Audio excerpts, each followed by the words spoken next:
So here we are. We're on this is webinar number 19 from AgeWise Colorado. A few things, if you could make sure you're on mute and your camera's off during the presentation. That doesn't apply to our presenters, but to everyone else. If you have questions, please do place them in the chat. If you know of a healthcare or other service provider that you'd like to recommend to us that should be on our website, please send a note to Barbara as here. And we'd also appreciate learning how you learn about us. That helps us a lot. And we can't go without mentioning the word donation. So I'll mention the word donation. And then if you're looking for volunteer opportunities, we have a basket of them. So just let us know. Okay, panelists. I'm going to start with Kelly O'Brien. Kelly is the executive director of Us Against Alzheimer's, which is the Brain Health Partnership, comprehensive initiative to promote healthy aging and brain health. In this role, she is the strategic lead and director of the team implementing the early intervention and brain health program. Before joining Us Against Alzheimer's, Kelly was a founding executive director of the Kennedy Forum, Illinois, which is a mental health initiative led nationally by former Congressman Patrick Kennedy. And she's also held a large number of other leadership positions in the public, nonprofit, and private sector. She has an MPA in business and policy analysis from George Washington University School of Business, and is a certified health and wellness being coach, personal trainer, and meditation teacher. And she has completed more than 100 endurance events across the globe. That's a lot. I couldn't even do one. Our next panelist is JJ Jordan, who is the volunteer community chair for Dementia Family Denver, having reinvented herself from the corporate management world to the field of Alzheimer's and dementia after 3 of 4 parents in her immediate family were diagnosed with the disease. She was a family care partner for 16 years. JJ is also an associate with a business psychology firm serving as their client dementia coaching and training provider, and teaches dementia at University of Denver and University of Colorado. And she's a recipient of the 2019 AARP Community Partner Award. She's been a volunteer for the Alzheimer's Association for 20 years and works as their public policy ambassador to Capitol Hill, and also sits on the Colorado Department of Health Dementia Advisory Committee. And our third panelist is Dr. Deborah Barnes, who is a professor of psychiatry and behavioral sciences and epidemiology and biostatistics. She can tell you what all that means at the University of California, San Francisco, a key member of the UCSF Weill Institute for Neurosciences and the Osher Center for Integrative Health.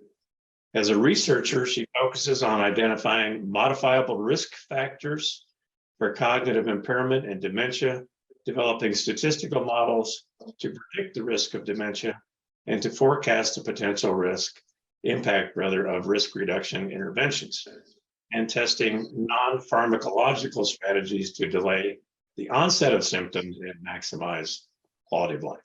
So those are our 3 panelists. I'm going to flip through here just a couple of slides to tell you a little bit about AgeWise and what we're doing. So we are working to become the premier information embedded service hub for aging Coloradans and their current caregivers. And obviously created by Coloradans for Coloradans. This is an illustration that we pulled together and had someone actually create for us a few months ago that shows our target audiences are this sandwich generation and the older adults in the family. So if you're 40-ish plus, that's who we work to help. So aging Coloradans are caregivers, as I mentioned, employers to support current and future caregiving employees, and of course our vetted service providers and other organizations committed, like the folks who are on the all here today. And these are the service categories that we work with. We have some service provider in every one of these categories. And we've had webinars probably on every one of these topics at some point in time over the last year or so. And this is our schedule of webinars. Obviously we've had the one on August on the 12th. We have today's, a couple more coming up in November, and then one in December, as you can see here. Okay, so Kelly, you're first up, and please take it away. Okay, great. Thanks, Bob. I really appreciate being here today, and I appreciate the invitation, and nice to see everyone. It's great to be on Zooms when you can see people's faces. Sometimes when you do these webinars, the participants are hidden, and I love it that we can see each other. I'm going to tell you first a little bit about Us Against Alzheimer's and then just a teeny bit about what I do there. But I think I have a video that is much better at describing this, and it's much more fun than what I could do. So I'm going to play a brief video. It's about little under 3 minutes long, just to tell you a little bit about our organization. Alzheimer's is one of the world's cruelest diseases, robbing millions of people of their health and quality of life before ultimately taking it. Women and people of color are hit hardest. 2/3 of people with Alzheimer's are women. 40% of Alzheimer's patients in the US will be Latino or Black by 2030. Tough problems demand innovative solutions. That's where Us Against Alzheimer's leads the pack, focusing on preventing the disease, detecting it early, and making sure everyone has access to treatments. On prevention, we built a national coalition to persuade the federal government to make Alzheimer's risk reduction a national priority. Our Brain Health Academy educates healthcare and wellness professionals in communities across the country. And our campaign, in coordination with the Centers for Disease Control and Prevention, reached more than 1 million Latinos and Black Americans in 2022 with culturally tailored information about Alzheimer's and brain health. Early detection and diagnosis are incredibly important, increasing the possibility of effective treatment while enabling people to make plans and spend time with their loved ones. Brain Guide has given more than 500,000 people the opportunity to complete a memory questionnaire and get resources tailored to their results. And we all want qualified patients to have access to safe and effective treatments. Us Against Alzheimer's is pushing for clinical trials to include more people of color, seeking accelerated federal review of treatments, and calling for Medicare to stop treating Alzheimer's differently than other fatal diseases. We're not in this alone.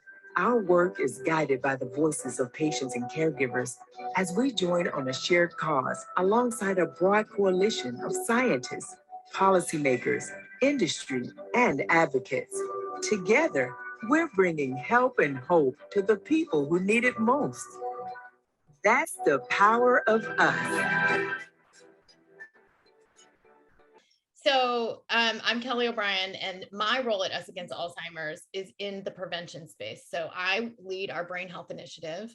As the video mentioned, we focus on 3 pillars: prevention, detection, and treatment, access to treatment. And I'm in the prevention world, which for me is exceptionally exciting because it's, like many of you, a very personal topic for me.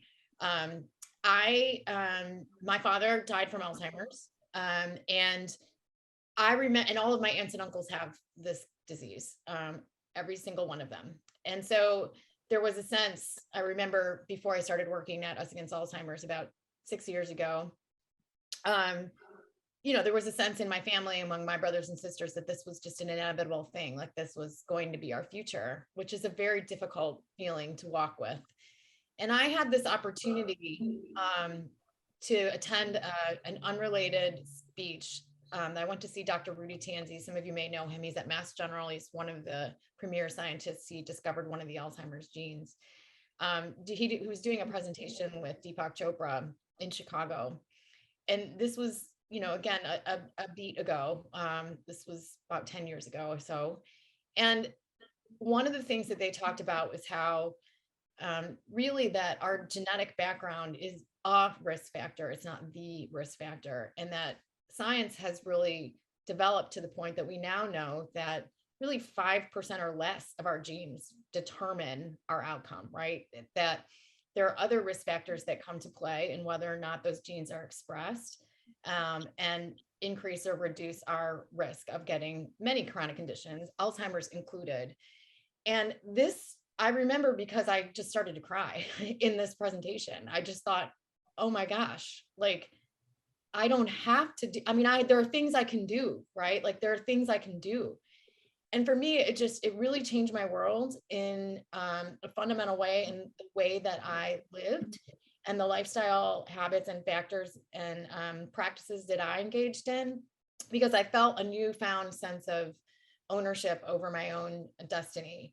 And my background is primarily in public health and health policy. I've spent more than a decade on Capitol Hill working for members of Congress. I've worked in multiple nonprofit organizations and for the Centers for Disease Control and Prevention. And so a lot of my background is actually in these kind of public health interventions, like, increasing physical activity and improving nutrition, and other things that our panelists will talk about today. And it just was really eye-opening and exciting to me that these are the same kinds of things that could actually reduce my risk of following in the footsteps of many of my family members. And so, for me, it brought home a key message of today was, and I think an important point that still many, many, many people across the globe do not know, which is dementia and Alzheimer's are not inevitable parts of aging. It's not like what happens when you get old.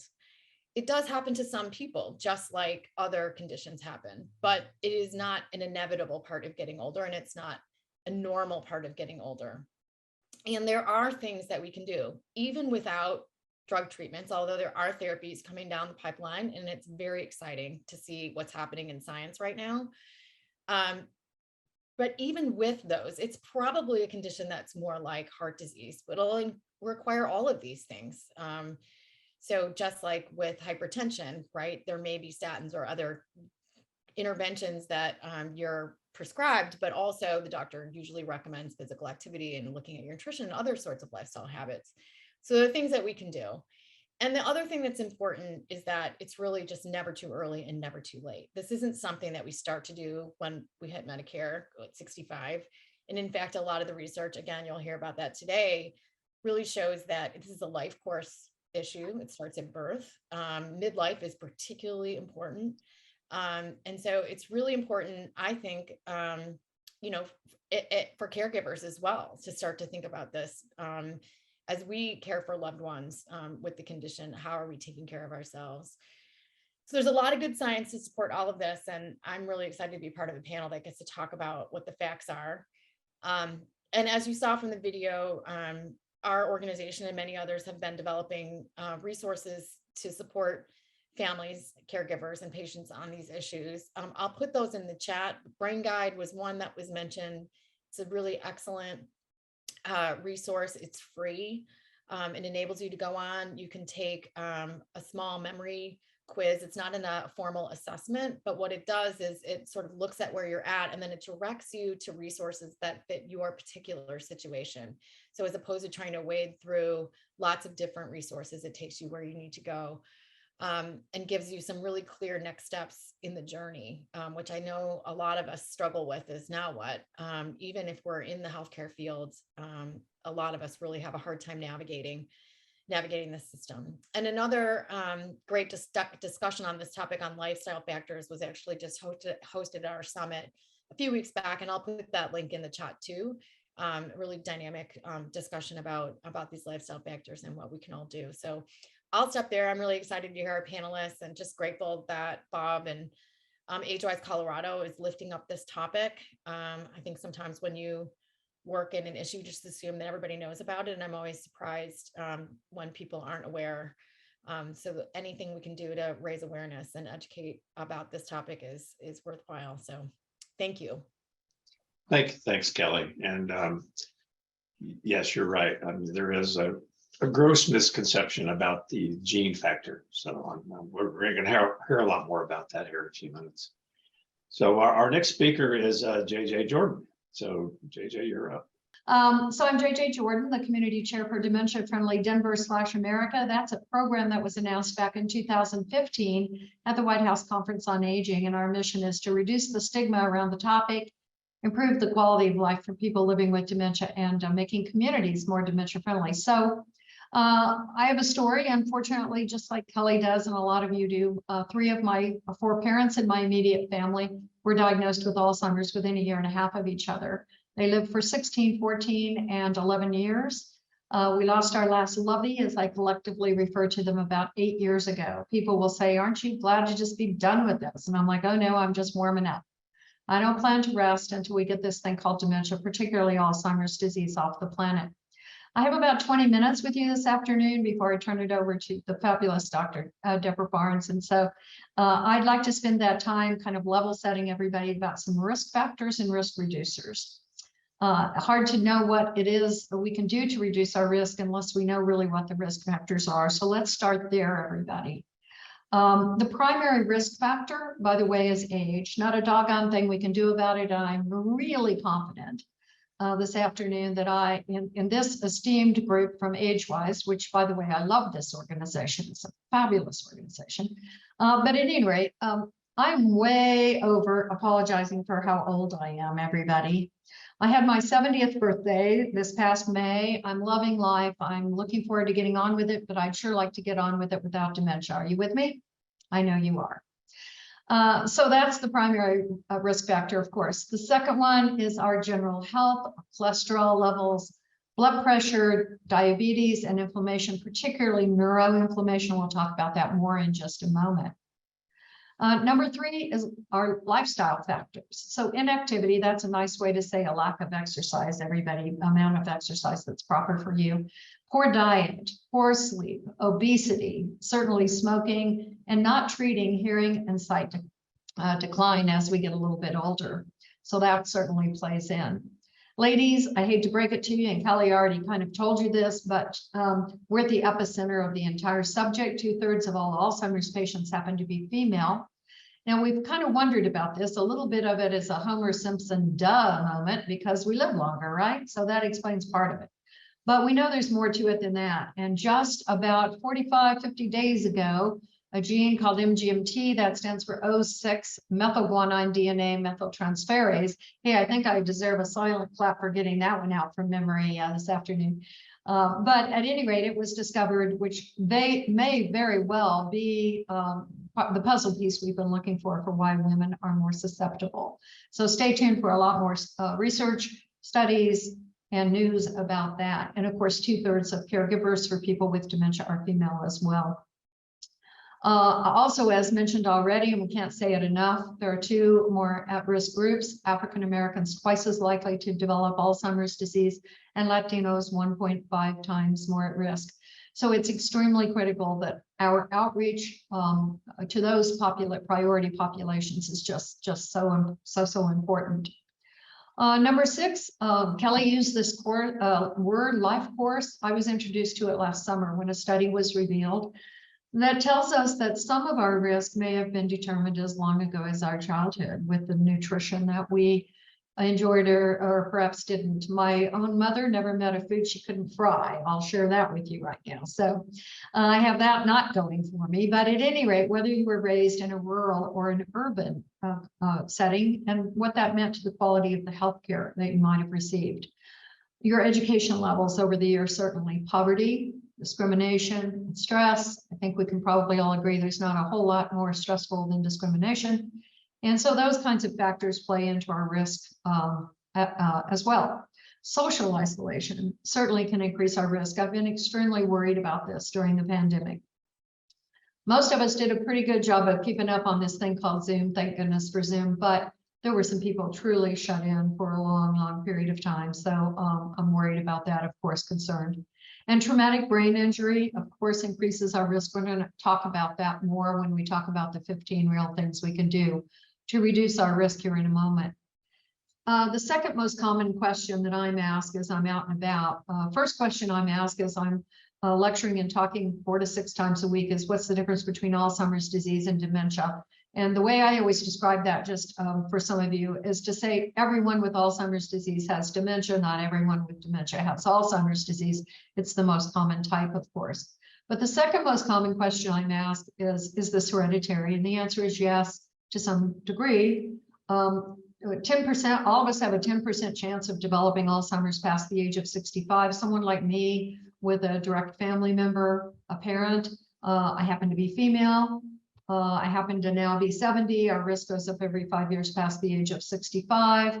Every once in a while, not often anymore, but every once in a while, I'll enjoy a glass of wine.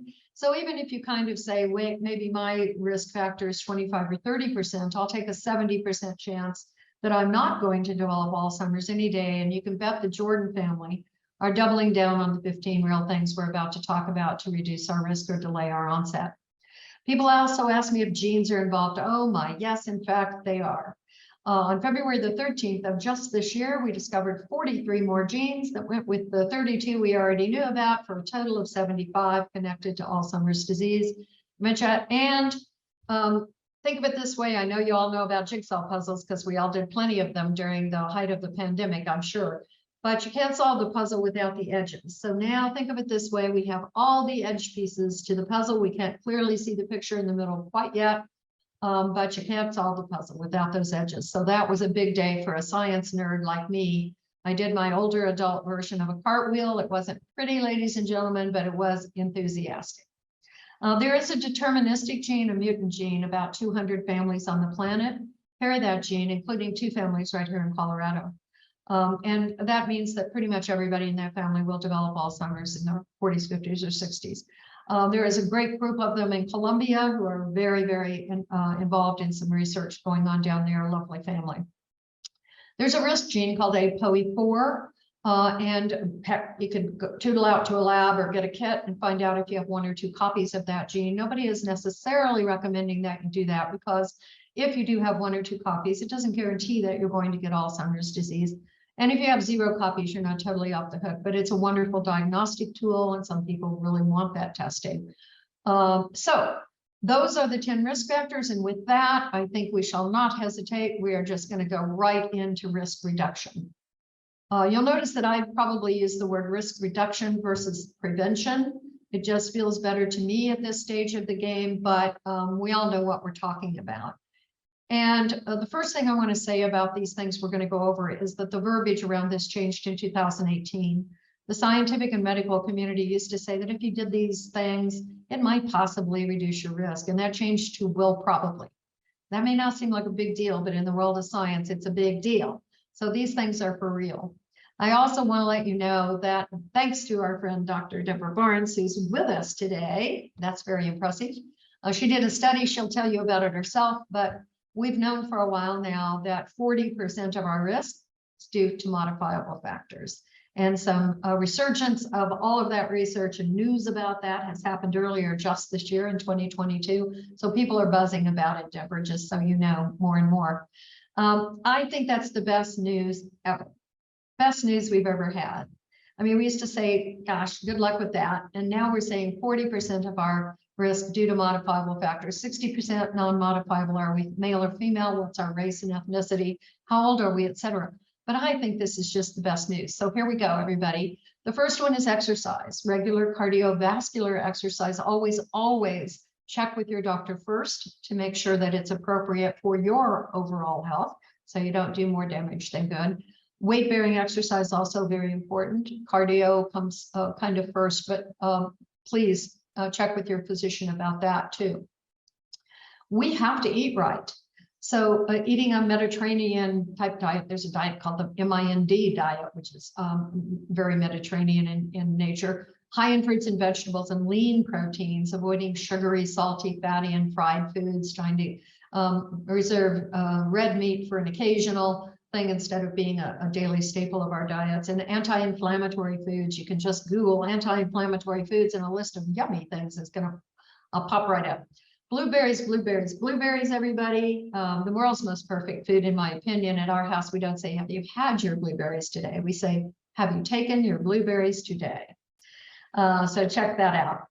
Listen, sleep is so important. The buildup of toxins in our brains, amyloid beta and tau, you've heard about plaques and tangles, et cetera. Some of the hallmarks or biomarkers for Alzheimer's disease in particular, normally dissolve when they start to build up naturally during good sound natural sleep. So this is a very important one. Put those devices in another room, ladies and gentlemen, so you're not tempted to check in the middle of the night with that big blue light. And make it cool and dark. Give your brain every possible opportunity to rid itself of any toxins that are building up. And please, please always discuss sleep issues with your doctor before you just rush out to the drugstore and select something off the shelf, an over-the-counter type sleep aid. There's a class of drugs, you'll see it on the next page, it's spelled out for you, but they're called anticholinergics, and they may increase your risk for Alzheimer's disease in older people. So some of them are prescriptions, some of them are over the counter. Your doctor may say, wow, there is no viable alternative for this drug, you need it, in which case you guys can discuss the risk factor involved there. But what we don't want you to do, I'm not dispensing medical advice this afternoon, but what we don't want you to do is just willy-nilly pick something off the shelf when there's a completely viable alternative your doctor could recommend because you just didn't know about that class of drugs. Many of them are over-the-counter sleep aids, antihistamines, or muscle relaxants. Follow your heart. If it's good for your brain, it's good for your brain. 25% of every single heartbeat shoots oxygen directly to our brains, our most important organ, obviously. There's a direct correlation between cardiovascular disease and stroke, obesity and diabetes, and cognitive decline or cognitive health. When your doctor scolds you after your annual physical, as I am scolded from time to time about your numbers, so to speak, it's because it really is a tip-to-toe situation. I think sometimes we pay too much attention below the neck and kind of forget about what's going on up top. Talk to your doctor. That may sound a little repetitive, but let me tell you what I mean by that. Ask your doctor to ask you about your cognitive health every single year during your physical. When I turned 50, I asked my doctor to bring it up because what if I become a denying kind of person and I don't want to talk about it? So he or she will ask you about it, do some cognitive testing. You can establish a baseline so that you really understand how your cognitive health is progressing, when you might need to pay more attention and double down a little bit on these things that we're talking about to reduce your risk. And there's that word, anticholinergic, so that you can see that long word spelled out, which may increase a risk for dementia. So be sure and take all your medications and run them through the check with your doctor to make sure that's all going on in the best possible manner. Number 6, there is a direct correlation, everybody, between smoking and Alzheimer's disease. Enough said. Number 7, mind your mental health. We know that depression can contribute to cognitive decline. Many types of depression are treatable. So please talk to a physician about that. And then manage your stress. We all have stress. People say, well, you know, I'm kind of retired. I don't even believe in retirement anymore. We all just do different things as we get a little older. But everybody has stress. So whether it's yoga or meditation, I've discovered grown-up coloring books, everybody. Really calm me down. Music is fabulous stress reliever. So be sure you're watching that. And then this is a great one, and more studies have come out just this year supporting what we've known for a bit about hearing. But there is a significant increase in the amount of Alzheimer's and other types of dementia in untreated hearing loss during middle to later years. There should be no stigma about wearing a hearing device whatsoever. And a study this year told us the same thing about sight loss. So making sure cataracts are treated and overall hearing, sight health, rather vision health, is kept up with as you age. All right, your brain, by the way, can't possibly process what it never heard or saw to begin with.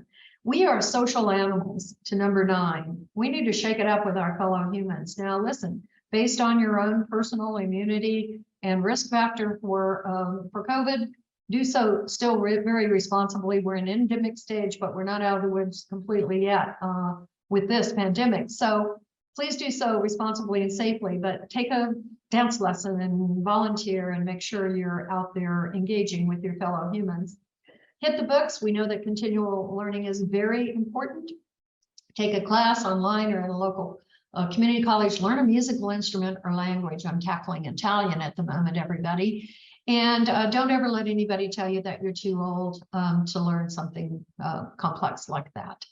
Number 11 has a little controversy around it. I find this intriguing because not every brain game has science behind it. Some of them don't have any science behind them. I do them all because I get a kick out of them. But the ones that are testing your peripheral vision, where you're identifying something in the middle of the screen and then things around it, real science. I was in a 2-hour plenary session up in Toronto a few years ago, longest 2 hours of my life. Much of it was way over my head, but I came away understanding that there's real science in those kinds of games and games of strategy as well. And I always say, if you can't find a brain game you enjoy, go out to one of the big box stores, buy a wall unit and try to put that thing together with less than 5 pieces left over at the end. That'll do it for you for sure. Some of you are smiling because you've been there. Heads up. Our brain is our most important asset, everybody. We have to protect it. Always wear your seatbelt. I'm from Colorado. We slide down something all winter. We slide down stuff in the summer. We're sliding around all the time. So always, always wear a helmet when you're skiing or snowboarding, on your bicycle or scooter. And certainly in contact sports. And you never want to go over to the wall and bang your head against it. So I say, if you think you're going to have a rough day, throw a helmet on to begin with. All right, you guys. By the way, I hope you don't mind that I use a little humor. I'm pretty sure I wouldn't made it through 16 years with 3 people with Alzheimer's disease without a completely robust yet respectful sense of humor. Clear the air. Study came out this year confirming what we already knew, that air pollution is tied to cognitive risk. That makes perfect sense because it goes through our cardiovascular system. So long after COVID is in the rearview mirror, I hope, I will hang on to my masks. I will be wearing them when I'm in Los Angeles. I will always wear them during fire season here when there is ash and particulate in the air. And this one is interesting because many of you may have seen a study that came out of Oxford University, not exactly a shabby institution, this year. And the headline was quite grabbing. I think it said something like no safe amount of alcohol for your brain. Bear in mind, it was one study, not peer reviewed yet. So I think the better way to approach all of this is to say, if you imbibe, moderation, moderation, moderation. And you can also ask your doctor about that, of course.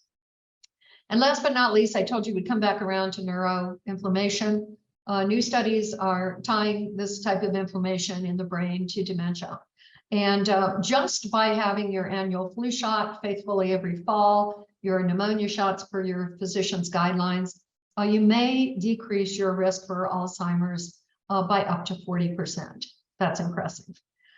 So we know that viral illness causes brain inflammation, neuroinflammation, and contributes to cognitive decline. So please discuss inoculations that will keep you safe from viral illnesses. And certainly if you have a viral illness, treat that.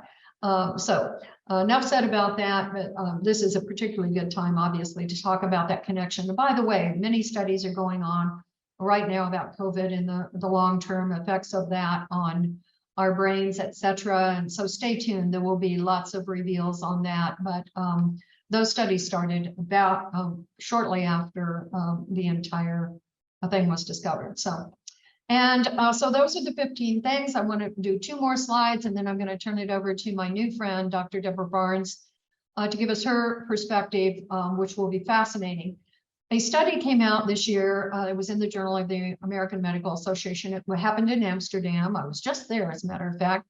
But anyway, it had to do with what we call cognitive reservists, as I call them. These are people who at autopsy had full-blown Alzheimer's and yet no symptoms throughout their lifetime. These are the 6 things the study revealed they had in common. They exercised. They exercised not just their muscles, but the muscle in their brain as well. They followed a Mediterranean diet. They were continual learners. They had leisure. They relaxed and socialized. They had complex occupations. And in retirement, if you will, they did purposeful pursuits.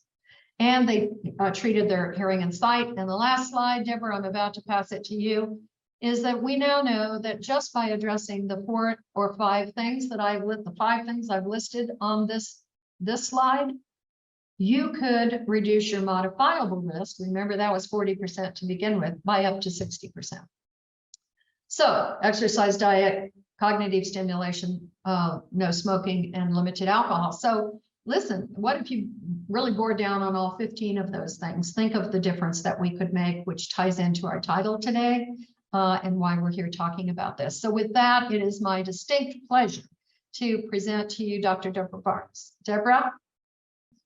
Thanks so much for that great overview. So I'm going to dig a little bit deeper into some of the science, since that is my background. And let's see if I can share the right screen. Is this the right one? Yes. Yay. So I totally agree with everything that JJ said. And in particular, sometimes I even put, can we prevent dementia? I put that prevent in quotes because it's not a true prevention. It's really delaying onset so that you don't develop symptoms in your lifetime. So still very important. So I'm going to start out with what my take-home messages are, and then I'll kind of circle back around to them. So there are 3 key take-home messages I'd like you to remember. The first one is that we're facing a global epidemic of dementia with no cure. So we've talked a little bit about things that we can do, but I think a lot of people aren't really aware of the projections that we're facing a huge increase in the number of people who will have dementia. And it's not just in the US, it's all over the world. The second thing JJ already talked about, we may be able to prevent 40% of dementia cases by addressing modifiable risk factors. So that's very exciting. And then the last thing I want to end with is just a little message to say that we can also improve quality of life in people who are living with dementia, because even if we got rid of all of the risk factors, there's still going to be a big increase in the number of people who are living with Alzheimer's and dementia.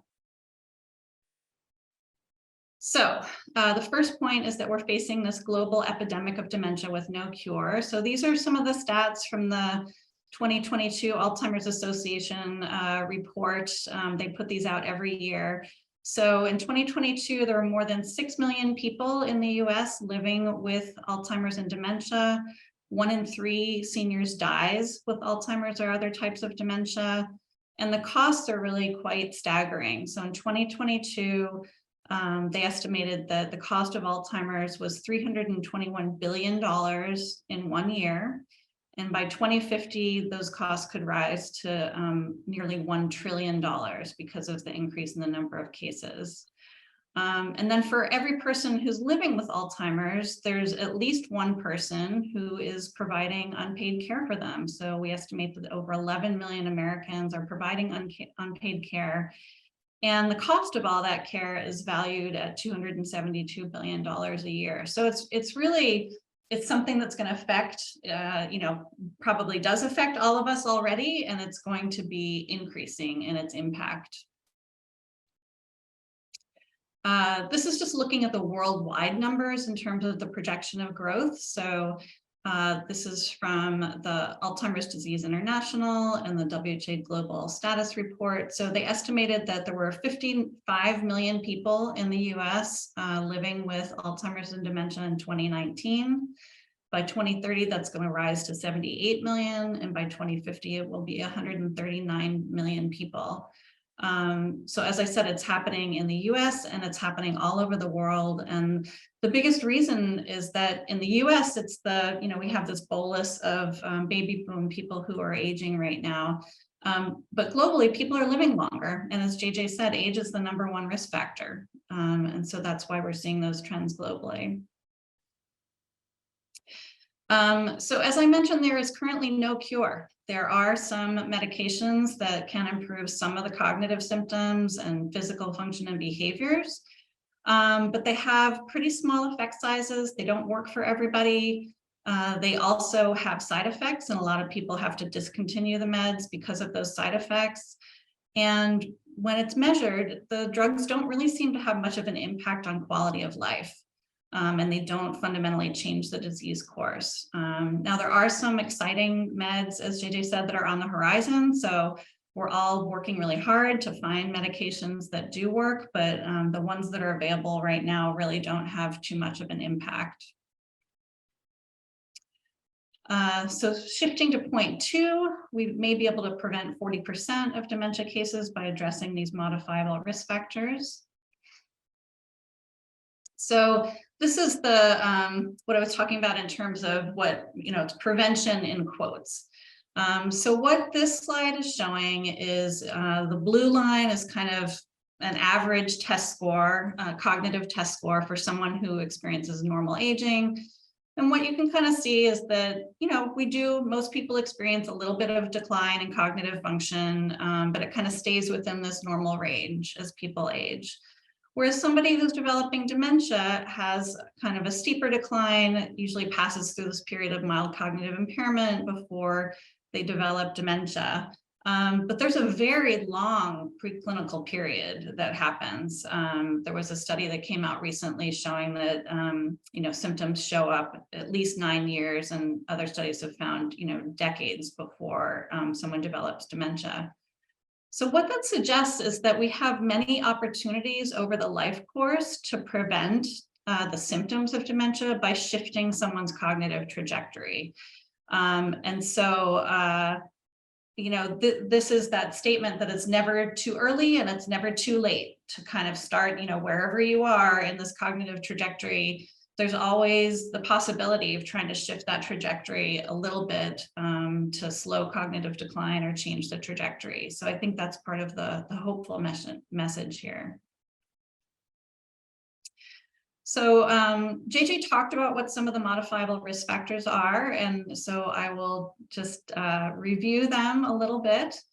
As we heard, there are many risk factors that we can't change, things like age, family history, genetics, being female, being African-American, Latino. Those are all things that we can't change, but there are a lot of things, as we just heard, that we can change. And these include these lifestyle factors. So things like exercise, education, smoking, diet, sleep, and loneliness, as we just heard, as well as medical conditions, high blood pressure, depression, obesity, diabetes, hearing loss, and I'll add the vision loss there. So we do have power to change a lot of these risk factors. So as a researcher, as an epidemiologist, I feel like most people had never heard of epidemiologists until COVID, and now most people think of them as being people who study infectious disease, but epidemiologists study all kinds of disease, and my type of epidemiology focuses on understanding Alzheimer's and dementia from a big picture level, from a societal level. And so one of the questions we ask is, if there are these modifiable risk factors, what would happen if we could change the risk factors in our society? And to do that, we calculate something called population attributable risks, or PARs, and they estimate the impact of risk factor change at a population level. And they're pretty straightforward. You just need to know how many people have the risk factor, and then the strength of the association between the risk factor and disease. So as JJ mentioned, I published a study with Christine Yaffe in 2011, in which we calculated these the PARs for modifiable risk factors to say, what would happen if we could change these risk factors. And so this slide is showing the number of Alzheimer's cases that are due to the modifiable risk factors, or were due to it based on the risk factors in 2010. And so the height of the bars is showing the number of cases that are due to these different risk factors. And you can kind of see that, the order in which of importance. So for diabetes, we estimated it was about 250,000 cases in the US. Obesity, it was closer to 400,000, same for low education. For hypertension, a little kind of 475,000. For smoking, it was closer to 600,000, and also for depression. And the biggest one that we saw at that time was physical inactivity. And we estimated that more than 1 million cases in the US of Alzheimer's were due to physical inactivity. And when we kind of combined across all of those, we estimated that it was about 1 in 3 cases, or 1.6 million cases, that were due to these modifiable risk factors. So these were the first ones that we looked at. And over time, people have been adding other modifiable risk factors into these equations.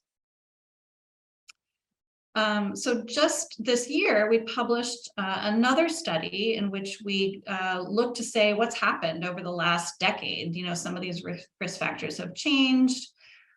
We added in hearing loss. So the blue bars are the ones that I just showed you, and the purple bars are now looking at the risk factors in 2018. So I'll draw your attention to a couple of things. If you look at the obesity bars, many more cases in the US now are due to midlife obesity. So more than 1 million cases in the US are due to midlife obesity. And that is something that we've been seeing in our society. Obesity is just becoming much more common. And so it accounts for more cases of dementia. Another one that changed a lot was low education. And that is largely due to people kind of immigrating into the country who have lower levels of education. So that's why that increased in importance. Physical inactivity went down a little bit in this estimate. Some of that is just how we ask the question about physical inactivity, but you'll see it's still one of the most important risk factors. And so combining across all of those risk factors, we now estimate that about 2.3 million cases of Alzheimer's and dementia in the US are due to modifiable risk factors. So that's a pretty big number. We also took a look at whether there were any differences by sex or race or ethnicity in the US. And so these blue bars are showing the percent of cases that are due to modifiable risk factors in these different groups. So in men, we saw that about 35% of cases were due to modifiable risk factors. In women, it was a little bit lower, 29%.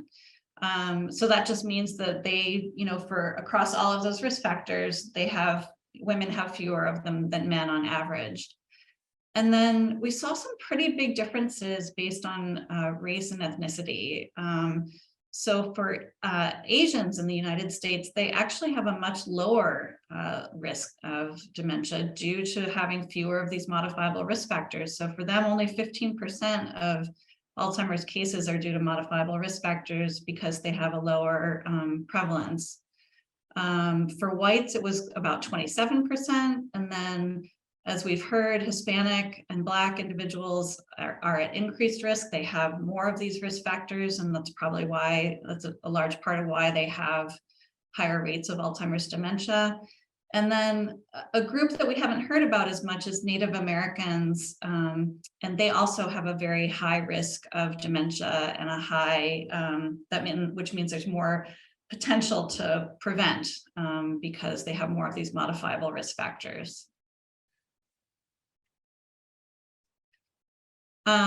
So looking across these different studies, the upper blue line there is showing the number of US cases in millions. So I previously showed you the worldwide projections of the increase, and that upper line is showing the number of cases in the US that we're expecting. So as I said at the beginning, there's about 6 million people right now.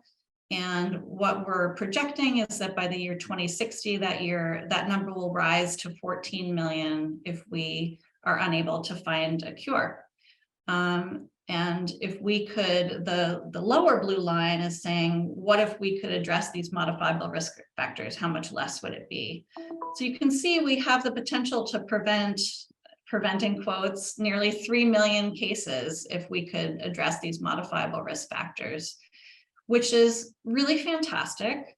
And this is assuming that we eliminated all of the risk factors that I just talked about. So this is the best we can do if we get everyone in the US to meet the Surgeon General guidelines for physical activity, if we eliminate diabetes and depression and hypertension and obesity, if we address all of those risk factors, the best we think we can do is this about 30–40% reduction in that projected increase.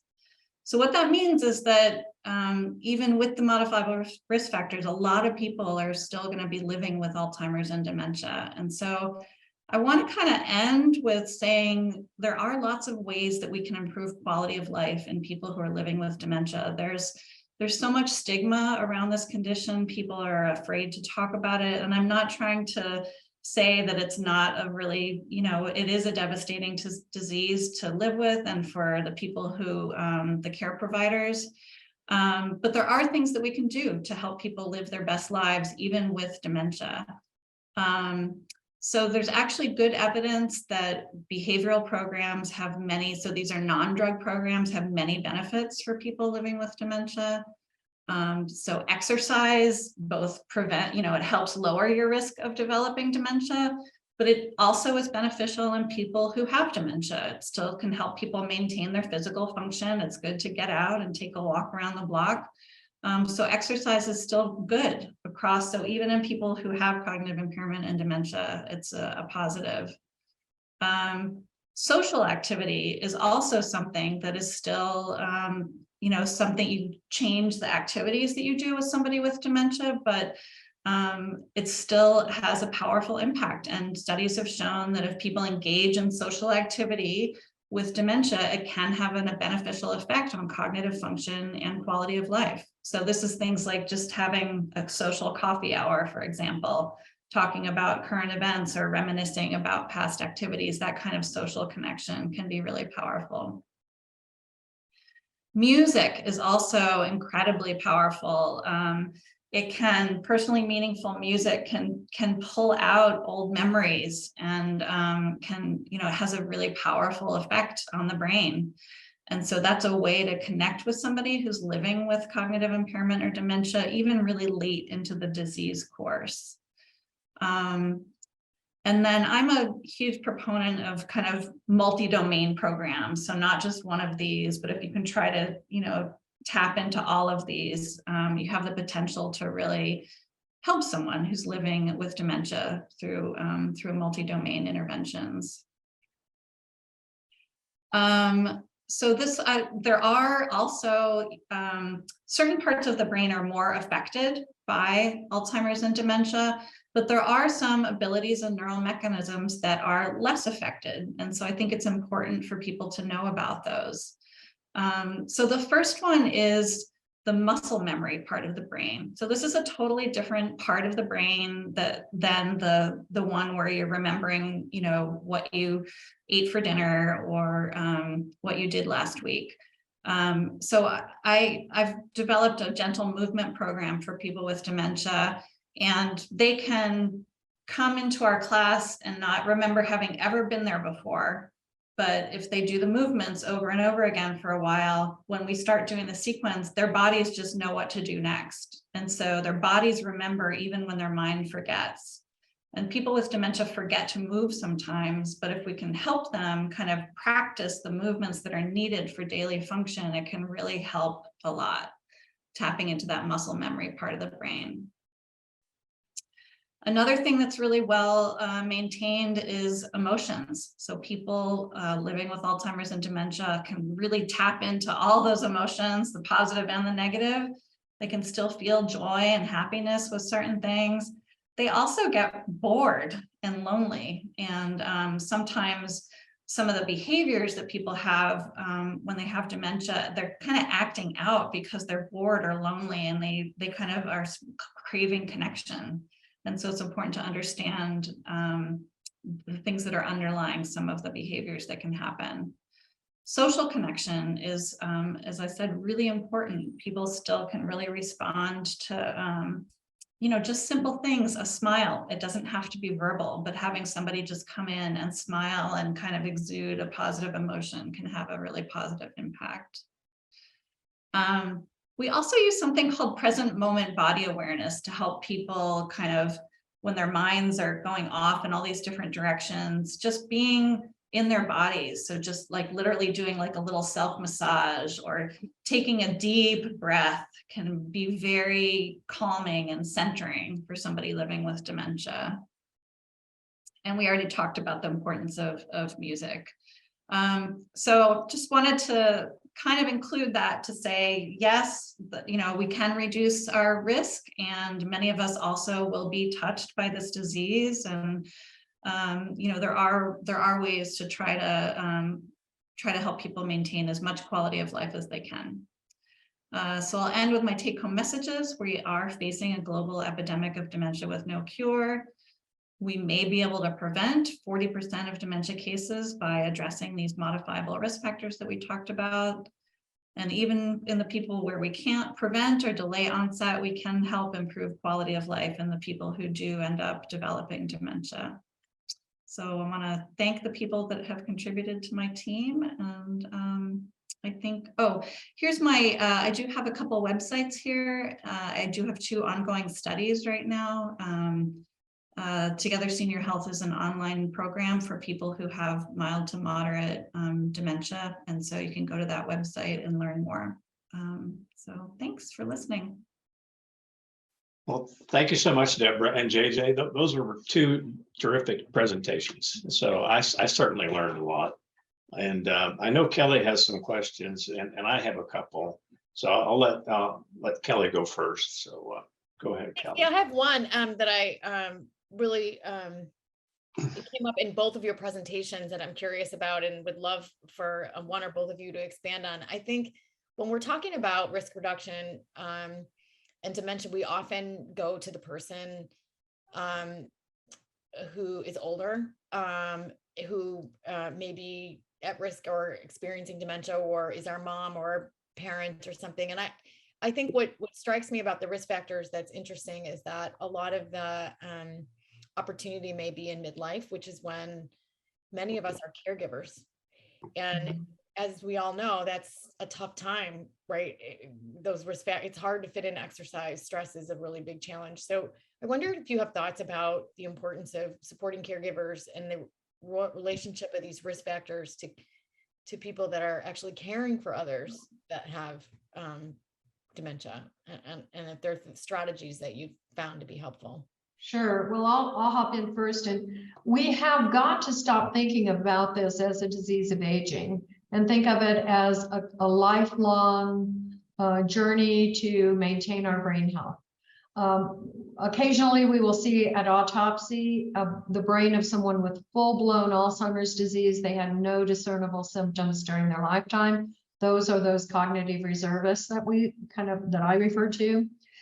We have seen the buildup again on occasion of the biomarkers for Alzheimer's disease in brains as young as 30. And certainly younger onset, which is only 5% of our cases, but younger onset is anyone diagnosed under the age of 65. And so that's, there are a fair amount of people living with that too, 5% of our total. So we have to stop thinking about it that way. And you are exactly right, Kelly. Midlife is very, very important. That's when we're caregiving. We're taking crummy care of ourselves. The stress, the uncertainty, the financial burden, the heartache of all of this piles onto us, throws us into the healthcare system. 74% of caregivers report being concerned about their own health. So respite is extremely important.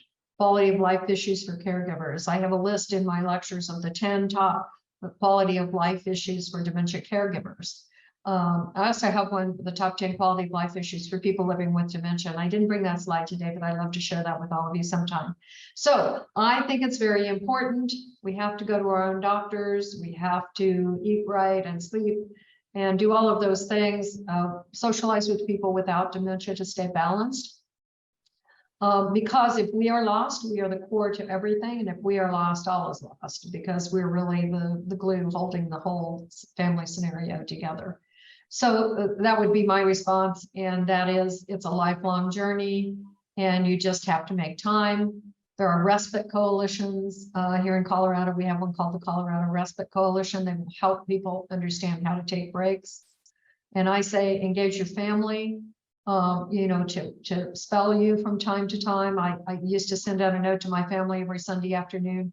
All things considered, mom and dad and I are doing okay. We had an okay week. Thank you for your love and support. Spa gift certificates, welcome. So with that, I'll turn it over. I'm sure Deborah has something slightly more scientific to add to that. Well, I'm not sure how much more scientific it is, but one thing I would say is, like, you're already under a lot of burden as a caregiver, and cut yourself some slack. Like, one thing we hear from people is they get a little overwhelmed with feeling like, do I have to address all of those risk factors to lower my risk? And I kind of say like, no, like every little step you can take. So, people here listening to this talk, you're stimulating your brain just by being here. So like give yourself a little pat on the back every time you do something little to that's beneficial to your brain, and that can kind of reinforce positive feedback loop, we hope. The other thing is like involving the person you're taking care of. So if you can go out on a walk together, maybe you're not getting your heart rate up as much as you would like to, but you're getting your loved one up. Or if you're a sandwich generation, trying to get everyone to get up and go to the park. So trying to involve the person in activities, as well as prioritizing your own. It's just like having kids, you do need to take care of yourself in addition. And that's important. And you shouldn't, say that it's all about the other person. It's important to self-care. So my question has to do with, that one chart you showed, Deborah, on the highest risk factors by demographics. Mm-hmm. So are the people in those demographics that are the highest risk learning about all of this stuff? And if so, how are they learning about it? That's a fantastic question. I think, Kelly, maybe you can answer that one because I was going to say, Bob, that's a great question. It's a huge part of our advocacy. Actually, Us Against Alzheimer's established a Center for Brain Health Equity for this exact reason, because we feel like messages and solutions, quite frankly, are not addressing people that are at highest risk. So there's a lot of activity going on in terms of both educating providers, healthcare providers and clinicians, and community-based organization providers. So we have a Brain Health Academy, for example, that dementia care specialists and social workers and others can participate in to be educated about how to share this news. We have a program in Atlanta that's working with some churches on the ground to talk to congregations about what's possible. But I think, and Medicaid, I think, is a huge opportunity from a policy perspective to think about some of the community-based health centers and some just being a little bit more creative about our approach. In California and maybe even in Colorado, sometimes these issues become issues of privilege, quite frankly. There's a lot of wellness community conversations. Those conversations aren't really taking place across the country. And as both of the speakers have mentioned, it's a physician, I'll put it this way. A physician I know put it to me this way. Somebody asked me about supplements. I say to them, I'm not going to talk to you about supplements until you tell me how often you're getting out for a walk. I mean, these things are basic, and it doesn't require, a lot of financial resources in a lot of cases, but it does require some thought about what the barriers for some of these individuals may be. A conversation about, asking patients about what their reasons are for maybe not participating in some of these activities. We may find there's transportation challenges or safety issues or access to healthy food barriers. And so there's a lot of other things that come to play that are preventing people from, from taking some actions. It's not all, the burden is not all on the individual. So anyway, that's a long-winded answer, but I think it's a very big problem. And we're one of many organizations that are really trying to address that issue. That's great. And just for those of you here in Colorado, I just came off an 18-month stint on the Colorado Department of Health and Environment Alzheimer's state plan initiative. So we wrote the plan over an 18-month period, published it in July. I think it's quite excellent, and I'm sure you guys can all access that. It's public knowledge now. We just started with a meeting yesterday, the implementation part. That will be, it's a 5-year plan, and you will see public awareness campaigns. You will see healthcare provider training. You will see workforce training. And so the word will get out, and I'm excited about it. So it was a very good question, Bob. And knowing a lot, it only goes so far. We have to spread the word and make sure every single person knows about this. We have something at Dementia Friendly Denver/America called the Dementia 10s.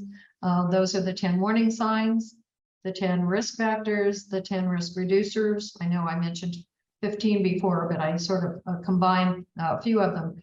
And we want everybody in the state of Colorado to understand the Dementia 10s by the time we're done. So watch for more of that happening as the state Alzheimer's plan unfolds in the next 1 to 5 years. Very good. Thank you for that. Yeah.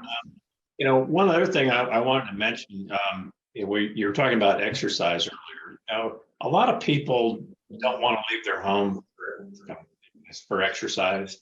We had the COVID situation. We stopped going to gyms and rec centers, and getting back in the habit of doing it is hard. And just getting out and going for walks sometimes.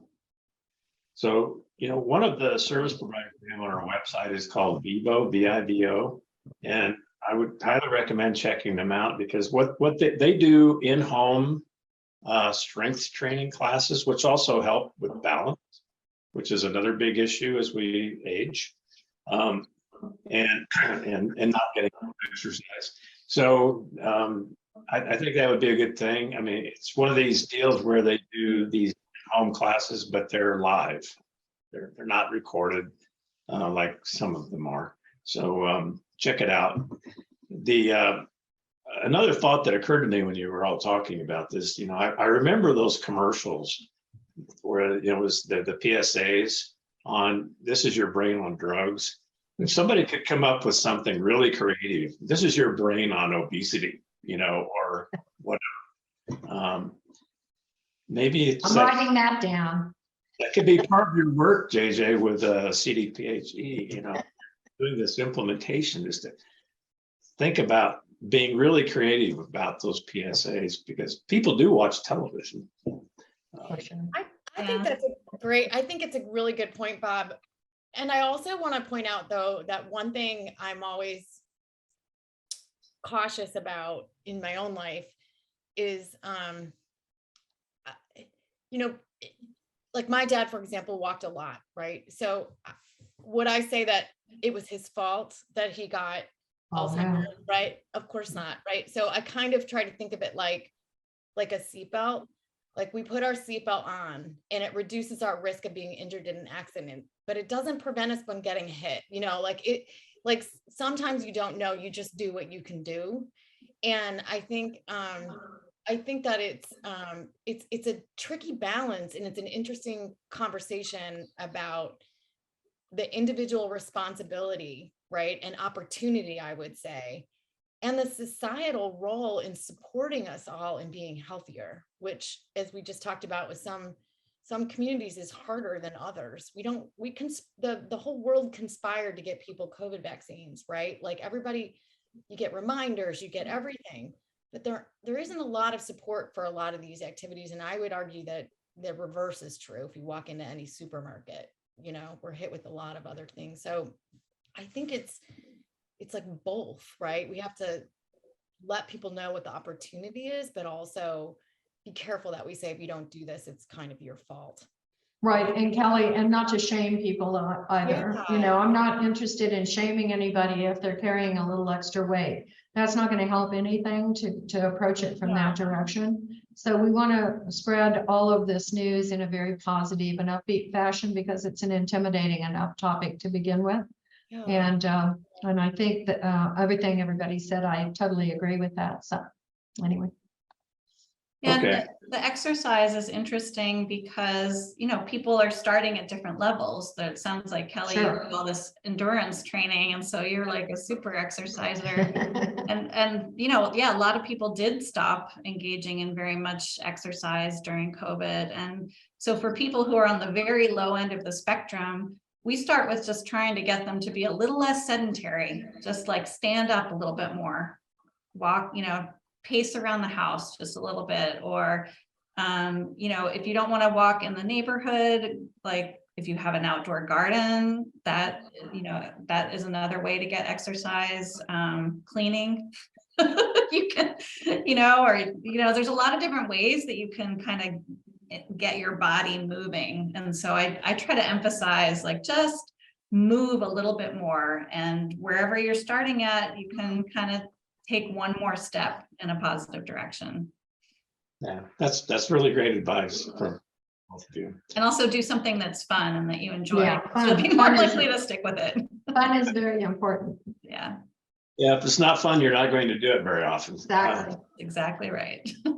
So I was just thinking about some of the conversations that I've had with different physicians, and so weight loss. Okay. Talk about weight loss. Well, you need to lose weight so you can lower your blood pressure. But there's never any mention of dementia.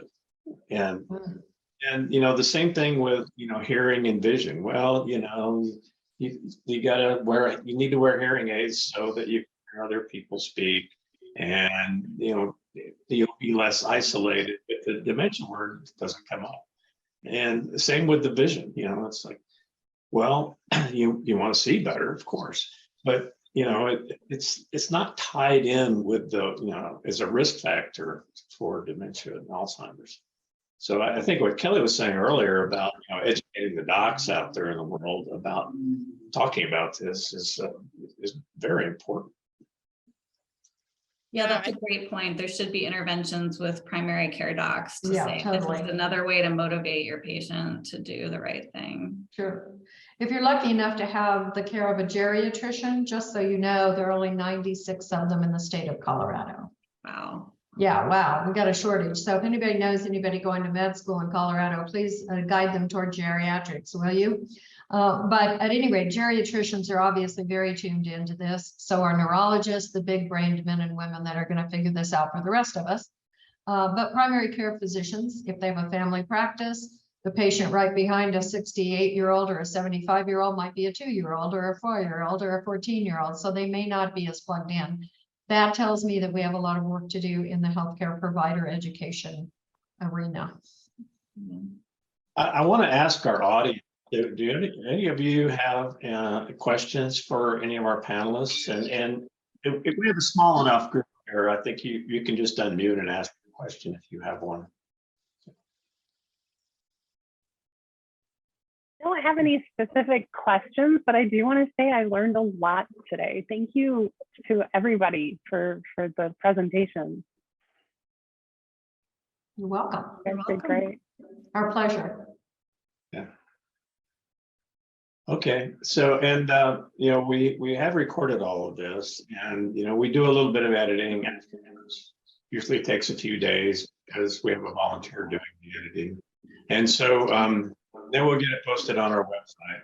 And once we do that, though, I would certainly encourage you to share that link with people that might benefit from. I think everybody would benefit actually from watching and sharing what you've learned with them. Because as everybody's mentioned here today, just getting the word out to people about all these issues related to dementia and Alzheimer's is a critical part of slowing down the progress. So thank you all for being here. I mean, does anybody else have any questions? This is one more time. Kelly, do you have anything else you want to say? No, I'm good to go. I'm just grateful for the opportunity. I thought it was terrific. Really appreciate it. Okay. As am I. Thanks, Bob. Thanks, Barbara. And thanks, AgeWise, for hosting us today. And I've made 2 new friends in Kelly and Deborah, and that's a pleasure for me. And thanks, everybody. Be sure and take care of yourselves and your brains. And of course, have a great holiday season. And Deborah, you got anything you want to wrap up with? No, thanks for inviting me. And it was a pleasure to meet all of you as well. Thanks. Bye now. Bye. Don't eat your kids' Halloween candy. Okay. All right. Thanks. All right. Bye-bye. Bye now.